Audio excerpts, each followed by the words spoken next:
Hi friends, అందరికీ నమస్కారం. Welcome back to Akhila news. Andhra Pradesh ప్రభుత్వం అలాగే కేంద్ర ప్రభుత్వం రైతులకైతే భారీ గుడ్ న్యూస్ని అయితే తీసుకురావడం జరిగింది. అది అన్నదాతకు సుఖీభవ అలాగే పీఎం కిసాన్కి సంబంధించిన నిధులను అయితే విడుదల చేస్తామని అయితే చెప్పింది. ఈ ఫిబ్రవరి నెలలో అయితే పీఎం కిసాన్కి సంబంధించిన డబ్బులు రిలీజ్ చేస్తామని, ప్రతి రైతన్న ఖాతాలో నిధులను విడుదల చేస్తామని, సుమారు 6 లక్షల మంది రైతుల ఖాతాలో అమౌంట్ జమ అవుతాయని అయితే చెప్పడం జరిగింది. వీటికైతే కొన్ని అర్హతలు కలిగి ఉండాలని, పత్రాలు కలిగి ఉండాలని చెప్పడం జరిగింది. ఏ అర్హతలు కలిగి ఉండాలి, ఏ పత్రాలు కలిగి ఉండాలి, రైతులు ఏ పని చేసుకుంటే త్వరగా అమౌంట్ పడుతుంది అనే విషయాన్ని అయితే పూర్తిగా తెలుసుకుందాం. దానికంటే ముందు అఖిల ఛానల్ని లైక్ చేయండి, షేర్ చేయండి, కామెంట్ చేయండి. అలాగే మరిన్ని వీడియోస్ కోసం మన ఛానల్ని సబ్స్క్రైబ్ చేయండి. అప్పుడే నేను చేసే ప్రతి వీడియో కూడా మీ వరకు చేరుతుంది. ఇప్పుడైతే పూర్తి విషయాన్ని అయితే తెలుసుకుందాం. రైతులు ఎంతగానో ఎదురు చూస్తున్న పీఎం కిసాన్ డబ్బుల గురించి అయితే మన ఆంధ్రప్రదేశ్ ప్రభుత్వం అయితే క్లారిటీ ఇవ్వడం జరిగింది. ఫిబ్రవరి నెలలో ఈ అమౌంట్ను రిలీజ్ చేస్తామని అయితే చెప్పడం జరిగింది. 22వ విడత అయితే 2026 సంవత్సరం ఫిబ్రవరిలో 2వ వారం నుంచి మొదలుపెట్టి రైతుల ఖాతాలో జమ చేస్తామని అయితే చెప్పడం జరిగింది.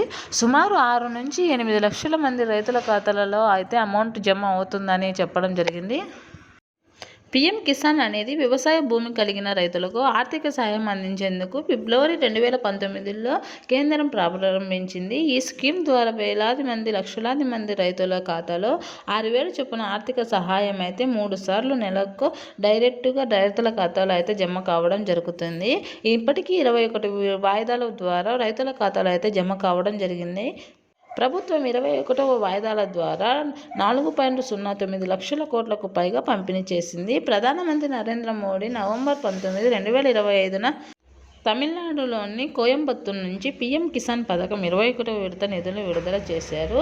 ఈ విడుదల దేశవ్యాప్తంగా దాదాపు 9 కోట్ల మంది రైతులకైతే డైరెక్ట్ బెనిఫిట్ ట్రాన్సాక్షన్ ద్వారా దాదాపు 18,000 కోట్లకు ప్రత్యక్షంగా ఆర్థిక సహాయం అందడం జరిగింది. ఇప్పుడు 2026లో కూడా 22వ విడతకు సంబంధించి అంతకంటే ఎక్కువ మంది రైతులకి అమౌంట్ పడే అవకాశం ఉందని అయితే రాష్ట్ర ప్రభుత్వం అయితే చెప్పడం జరుగుతుంది. పీఎం కిసాన్ను డైరెక్ట్ బెనిఫిట్ పద్ధతిని పొందాలంటే ఖచ్చితంగా రైతులు ఈకేవైసీ అనేది చేయించుకొని ఉండాలని అయితే చెప్పడం జరిగింది.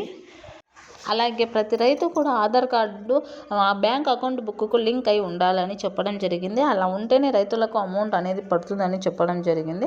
అదేవిధంగా రైతులందరూ కూడా తమ యొక్క పట్టాదారు పాస్బుక్లను ఖచ్చితంగా ఒకే పేరు ఉండేలాగా చూసుకోవాలని, వారి సర్వే నెంబర్లను కూడా ఖచ్చితంగా బాగా చూసుకొని ఖచ్చితమైనవి పెట్టుకోవాలని, వేరు నెంబర్స్ తప్పుగా ఉంటే అమౌంట్ రాదని అయితే రాష్ట్ర ప్రభుత్వం అలాగే కేంద్ర ప్రభుత్వం అయితే చెప్పడం జరిగింది. ఇప్పుడు ఫిబ్రవరి నెల నుంచి ఈ అమౌంట్ని రిలీజ్ చేస్తామని చెప్పడం జరిగింది. కావున దీనికి సంబంధించిన వివరాలు ఏమైనా తప్పుగా ఉన్నట్టయితే రైతులందరూ కూడా ముందుగానే సరి చేసుకోవాలని అయితే కేంద్ర ప్రభుత్వం ఈ అప్డేట్ని ఇవ్వడం జరిగింది. అలాగే ఆధార్ నెంబర్కు లింక్ అయి ఉన్న మొబైల్ నెంబర్ను, అకౌంట్ బుక్ కూడా ఒకే నెంబర్, ఓటీపీ వచ్చే విధంగా 2 దానిలకు ఒకే నెంబరే ఉండాలని అయితే చెప్పడం జరిగింది. ఓటీపీ వెరిఫికేషన్ సక్సెస్ అయిన తర్వాత ఈకేవైసీ పూర్తయిన తర్వాత అయితే రైతుల ఖాతాలో అమౌంట్ అనేది జమ కావడం జరుగుతుంది. కావున ప్రతి రైతన్న కూడా ఆధార్, బ్యాంక్ పాస్బుక్ ఈకేవైసీ చేసుకొని ఖచ్చితంగా ఉండాలి.